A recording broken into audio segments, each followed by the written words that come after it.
Jodhpur range police ने नेपाल के hotel से मादक पदार्थों की किंगपिन को पकड़ा। 2018 में पैरोल से फरार होकर बना था तस्कर। जोधपुर रेंज पुलिस ने मादक पदार्थों की तस्करी के एक किंगपिन को पकड़ने में सफलता हासिल की, जो कि वर्ष 2018 से पैरोल पर फरार था। उस वर्ष 2010 में हत्या का केस था।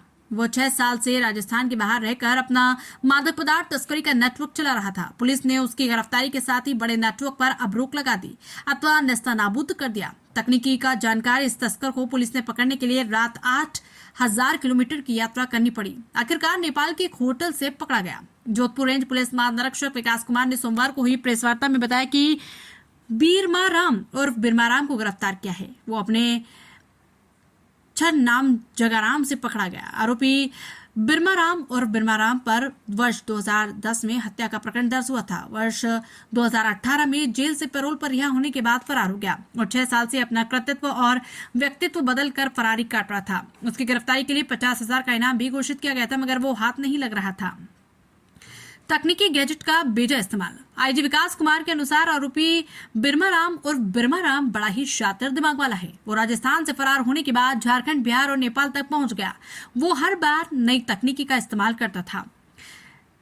आईजी कोई भी नया फोन या सिम खरीदने के बाद एक इस्तेमाल कर तोड़ देता था। हर बार अपनी जगह बदलने के साथ ऐशो आराम की जिंदगी जी रहा था। बैंक खातों में हो रहे थे बड़े स्तर पर ट्रांजैक्शन, उस पर बराबर नजर रखी जा रही थी, मगर बिरमाराम और बिरमाराम ने अपना छक नाम जगाराम रख लिया था। मादक पदार्थों की तस्करी के नाम से कई बड़े स्तर पर ऑनलाइन ट्रांजैक्शन हो रहे थे, जो कि बिरमाराम के खाते में ही हो रहे थे, मगर ये वही इसका पता लगाने के लिए टेढ़ी खीर साबित हो रहा था। आरोपी को पकड़ने के लिए जोधपुर रेंज के साइक्लोनर टीम का पिछले 3 माह से ऑपरेशन जारी था। आखिरकार उसे पकड़ने में सफलता मिल ही गई। पुलिस जब जब उसके पीछे लगती, वो हर बार छकाता हुआ आगे निकल जाता। पुलिस उसकी तलाश में बिहार के पटना गई तो पता लगा कि वो वहां से निकलकर लंबी यात्रा पर गया। उसके जबलपुर होटल पर होने की जानकारी मिली, मगर वो बाद में वहां से भी निकल गया। होटल के सफाई कर्मी से मिला बड़ा सुराग। जिस होटल में वो ठहरा हुआ था, वहां पुलिस पहुंची तो मालूम हुआ कि वो नेपाल गया है। और एक सफाई कर्मी ने पुलिस को पूछताछ में बताया कि वो किसी बड़े मुनाफे की बात कर रहा था। नेपाल से माल मंगवाने के लिए झारखंड के रास्ते राजस्थान में अच्छे दामों पर बेच सकते हैं। इसके लिए सफाई कर्मी को भी प्रलोभन दिया गया था।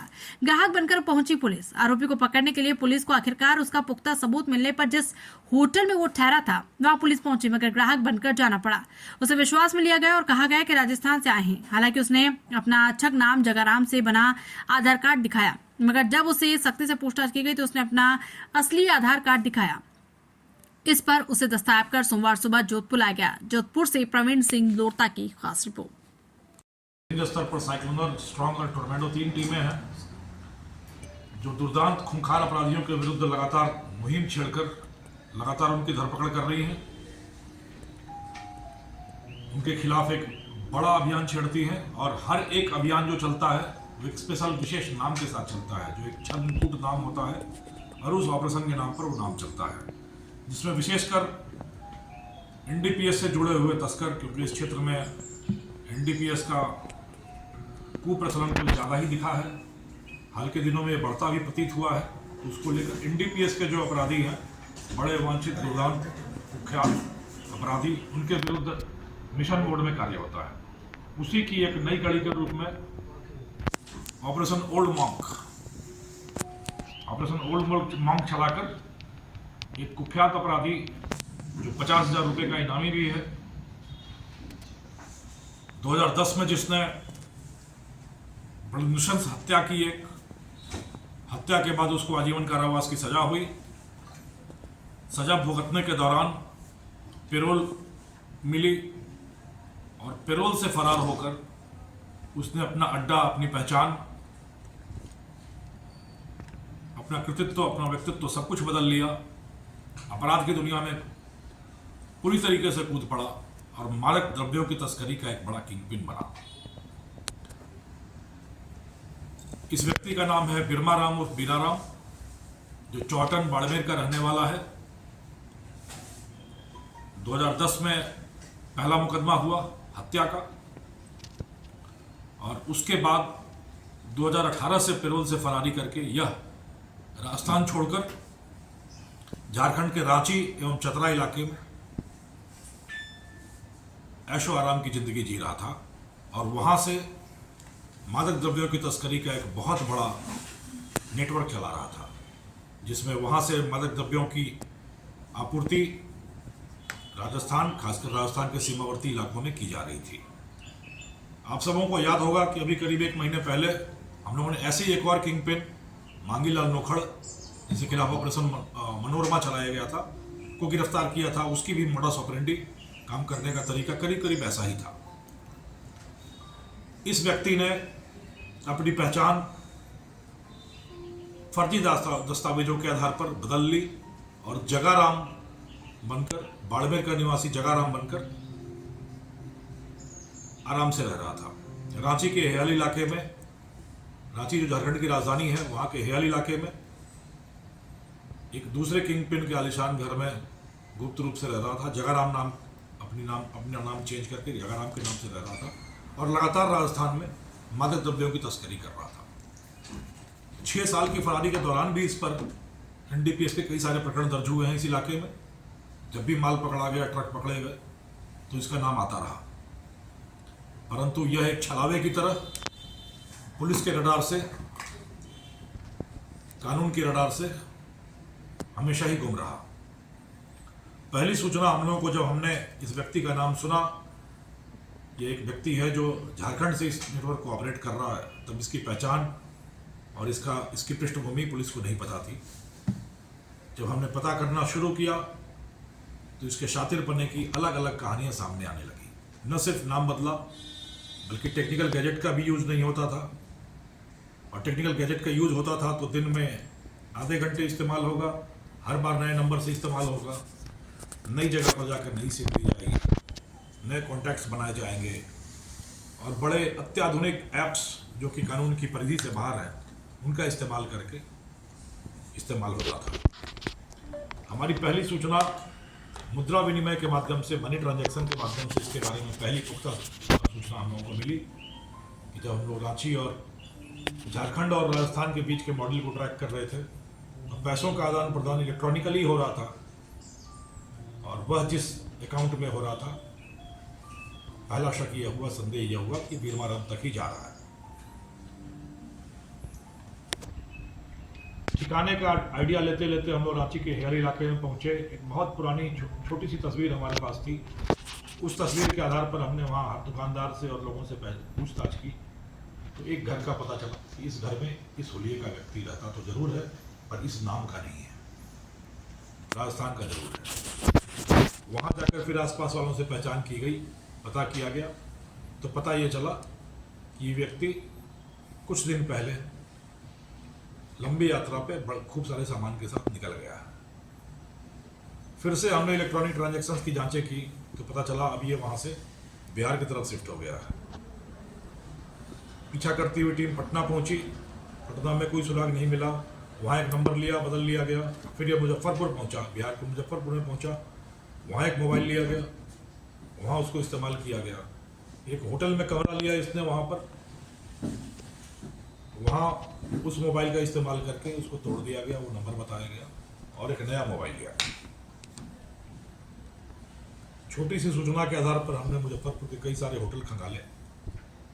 एक होटल में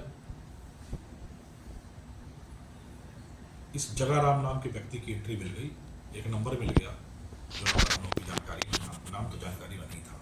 फिर हमने सीसीटीवी के फुटेज निकाले वहाँ पर, तो सीसीटीवी में यह व्यक्ति देख गया कि एक दिन पहले ये वहाँ पे, 2 दिन पहले वहाँ पर ठहरा था, पर वो नंबर खत्म हो चुका था। फिर उस होटल के लोगों से हमने पूछताछ की। वहाँ एक सफाई कर्मी ने हम लोगों को बताया कि वो कुछ इस तरह के धंधे की बात कर रहा था, जिसमें मुझे भी कुछ मदद करने की बात कह रहा था। और बात ये आ रही थी कि नेपाल से झारखंड का धंधा थोड़ा सा रिस्की हो रहा है। नेपाल से कम दाम में 50-60 हज़ार रुपये किलो में अफीम लाई जाए और लाके फिर राजस्थान सप्लाई की जाए। इसके चक्कर में वो नेपाल निकला है और मुझे अपना एक और गुप्त कोई डेटा दे गया। उस गुप्त डेटा के आधार पर हम लोग मोतिहारी पहुंचे। मोतिहारी पहुंचने पर पता चला कि ये व्यक्ति नेपाल की सीमा में घुस गया और अपने धंधे पर लगने के लिए गया। मॉनिटर करते हुए फिर उसकी लोकेशन नेपाल की सीमा में भी हमने खोजा। नेपाल बॉर्डर पर हम लोग काफ़ी समय तक रहे। यह व्यक्ति रक्सौल में आकर सारे टेक्निकल गैजेट्स को बंद करके एक होटल में रुका हुआ था। पर चूंकि हमारे पास इसका हुलिया, फोटो और नाम, छद्म नाम जो इसमें जगह नाम रखा हुआ था, नकली नाम, वो आ चुका था। उस नाम के आधार पर हमने वहाँ के होटल सारे खंगालने शुरू किए। एक होटल में जगह नाम ठहरा हुआ मिल गया। फिर हमारी टीम वहाँ पर उसी होटल में ग्राहक बनकर ठहरने के नाम पे गई। रजिस्टर देखा, रजिस्टर देखकर ये कहा कि ये तो हमारे राजस्थान का है, हम भी राजस्थान के हैं, हम इससे मिलना चाहते हैं। उसके कमरे में गया, डॉर्मेट्री में ठहरा हुआ था। वहाँ जाकर उससे पूछताछ की गई तो पहले वो मुकरा, उसने अपना नाम जगाराम बताया, कागज़ भी दिखाया, आई कार्ड भी दिखाया, आधार कार्ड दिखाया, परंतु हम लोगों को सब कुछ मालूम था ये कौन है। फिर थोड़ी सी सख्ती दिखाते ही उसने अपना असली आधार कार्ड भी दे दिया, अपना नाम भी बता दिया, पुष्टि भी हो गई। फिर वहाँ रक्सौल में इसको वहाँ की पुलिस के साथ गिरफ्तारी की गई। मोतिहारी से ट्रांजिट रिमांड लेकर आज हम सुबह हमारी टीम पहुंची है, जो कि बाड़मेर पुलिस को, इसको धनाव की पुलिस को इसको हवाले करेंगे। इसमें सफलता सिर्फ यह नहीं है कि पुलिस की टीम ने सफलता हासिल की, पर एक बहुत बड़ा सवाल है कि जो आदमी झारखंड में जाकर पिछले 6 सालों से एक बहुत बड़ा नेटवर्क, एक बहुत बड़ा गिरोह चला रहा था और राजस्थान में मादक द्रव्यों की निर्बाध आपूर्ति कर रहा था, उसकी गिरफ्तारी से एक बहुत बड़े नेटवर्क को नेस्तनाबूद करने में सफलता मिली है। और इसकी पूछताछ से जो मोडस ऑपरेंडी आ रही है, कार्य करने का तरीका आ रहा है, उससे आगे मादक द्रव्यों की तस्करी की रोकथाम और ऐसे तत्वों के खिलाफ कार्रवाई में बहुत ज़्यादा सहायता मिलेगी। पेरोल से फरार व्यक्ति जो 6 साल से पेरोल से फरार है, उस तक पहुँचने के लिए कितनी मेहनत करनी पड़ी पुलिस को। करीब 3 महीने से ऑपरेशन उलमम चल रहा है। झारखंड, बिहार, नेपाल, राजस्थान करीब 7-8 हज़ार किलोमीटर की दूरी तय करती रही स्पेशल टीम, पुलिस की साइकिल टीम, और तब जाकर करीब 3 महीने के अथक प्रयास के बाद सफलता हासिल हो सकी। मेरी लोगों से अपील है, इस तरह के जो भी तत्व के बारे में जो भी सूचना हो आपके पास, कृपया पुलिस तक पहुंचाने का श्रम करें, कृपा करें, ताकि हम आपकी एक छोटी सी सफलता, एक छोटे से सूत्र से आगे तक बढ़ सकें, बड़े नेटवर्क को, बड़े अपराधियों को ध्वस्त कर सकें, नेस्तनाबूद कर सकें, समाज में सुरक्षा रहे, कानून का शासन हो और हर व्यक्ति स्वतंत्र मर्यादित जीवन जी सकने के लिए स्वतंत्र हो। तो इस दिशा में साइक्लोनर टीम लगातार काम कर रही है और ऐसे तत्वों का सफाया करके समाज में कानून का राज, शांति और सुव्यवस्था कायम करने के लिए अहर्निश प्रयास करें। धन्यवाद। कोई सवाल हो तो